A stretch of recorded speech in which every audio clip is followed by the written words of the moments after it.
Hey, my name's Pat Baldwin. I am an arborist and a vet tree specialist, and today I am in a beautiful orchard in Gloucestershire, in the southwest of England, and we're working on a perry tree.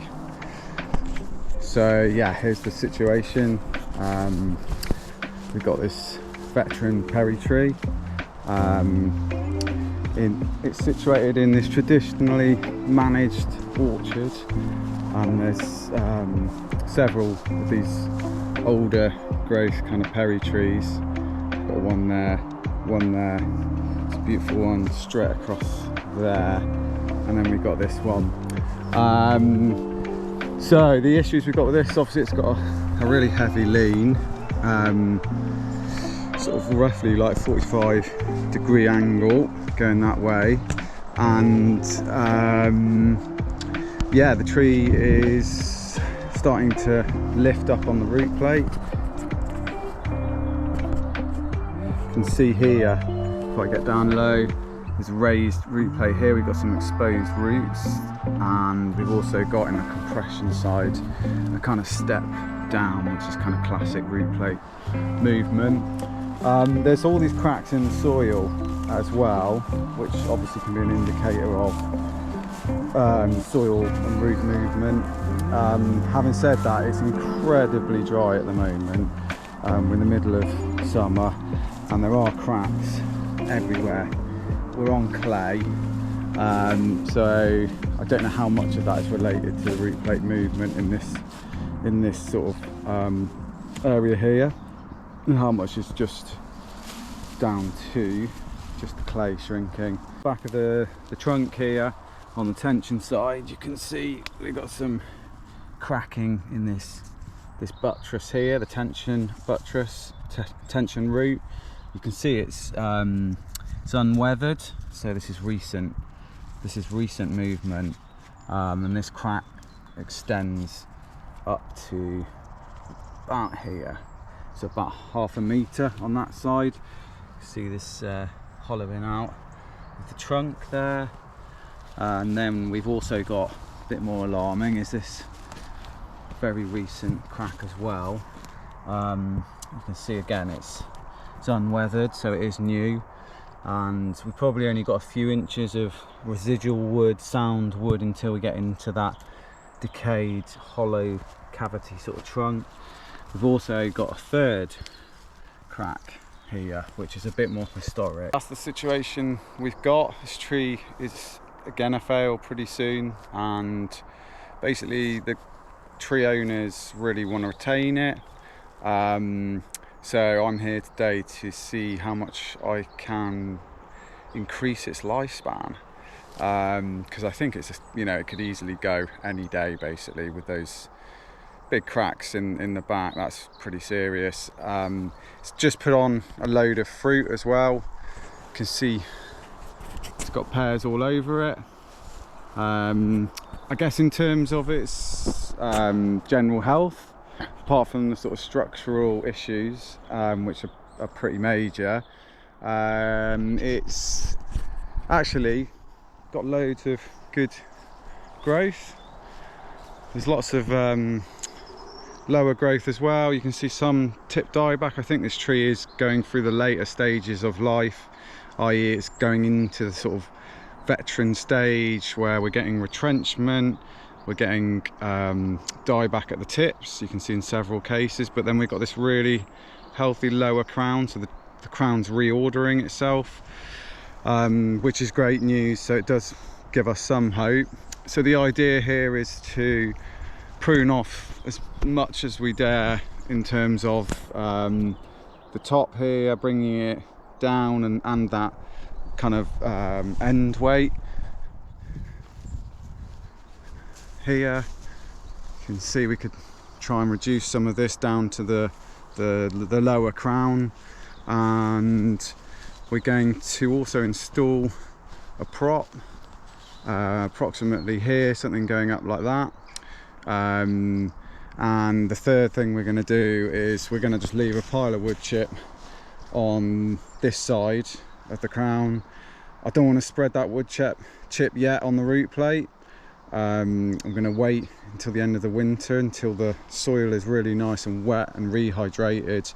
Then I want to spread the wood chip out on this side, which is going to improve the rooting environment and hopefully encourage new roots to form on this side where we really need increased kind of anchorage.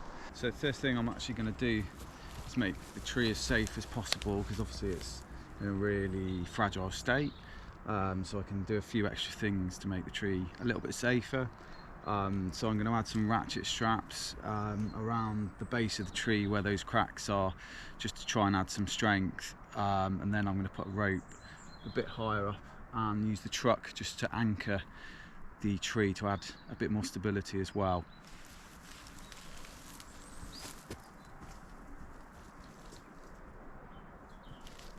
So, got this tree as safe as I think we can.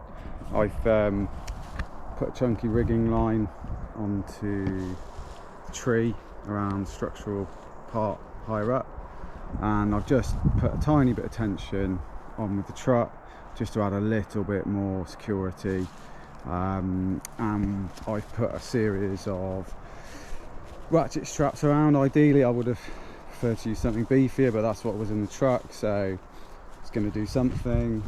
And we've got a couple of potential prop areas, or where I'd like to put the props. They're just in position, they haven't been attached, and we're ready to do some pruning.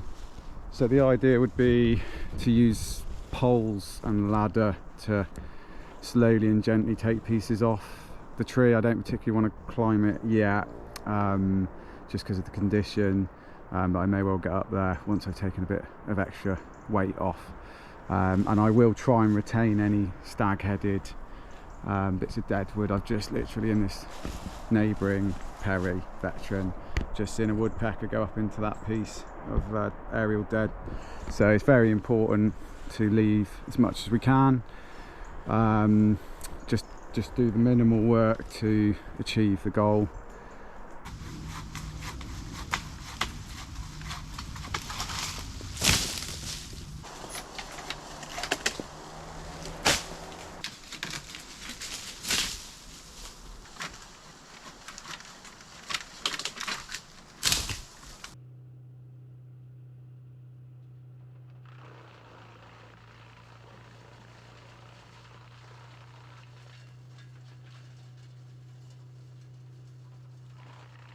So just a few words about why we try and save a tree like this. Well, it's what we consider a veteran tree, so it's got veteran tree characteristics, i.e. stuff like the heartwood, the inside of the tree is now decayed and it's become a cavity, which opens up a whole wealth of opportunity for wildlife. So if we have a quick look at this tree, we're working on this Perry. You can see there's basal cavities here. I imagine this whole main trunk is decayed. There's an old chicken of the woods bracket there. We've got kind of cavity entrance here. Ideal kind of habitat for bats, for nesting birds, tree creepers, owls. We've got further cavities higher up, all sorts of interesting snapped pieces of wood. Because if we compare that to a younger tree, such as this neighbouring apple tree, it's got very limited habitat features really. There's no decay in there, there's no shelter really for any mammals, for birds, for bats, not even really food for many beetles, invertebrates, because we've got no decay there yet. Also, historically speaking, this is a really important tree. There's only, I believe the owners have probably only got half a dozen of these trees throughout their orchards, so it's really important for them to try and keep it going, and it's actually in really good health in terms of, we can see loads of fruit and loads of leaf. That's a good sign. The trees wants to sort of keep going, but structurally we need to intervene just to try and increase its lifespan. Here's a few more veteran fruit trees nearby, just showing they're full of habitat, full of character and real ability to survive in some cases. We're sadly losing more veteran trees like this in the UK than we're actually gaining, which makes it another really good reason to be doing this work. After I'd finished the pruning work and the chipping, I made a start onto these 2 props made of durable softwood I collected off a tree surgery job and peeled the bark off. They were installed with threaded rods either end with large washers and nuts, so they were fully adjustable, and they were sat on a block of stone dug into the soil. I wanted to keep the bases of these props from soil contact, just to prevent them from decaying and prolong their lives.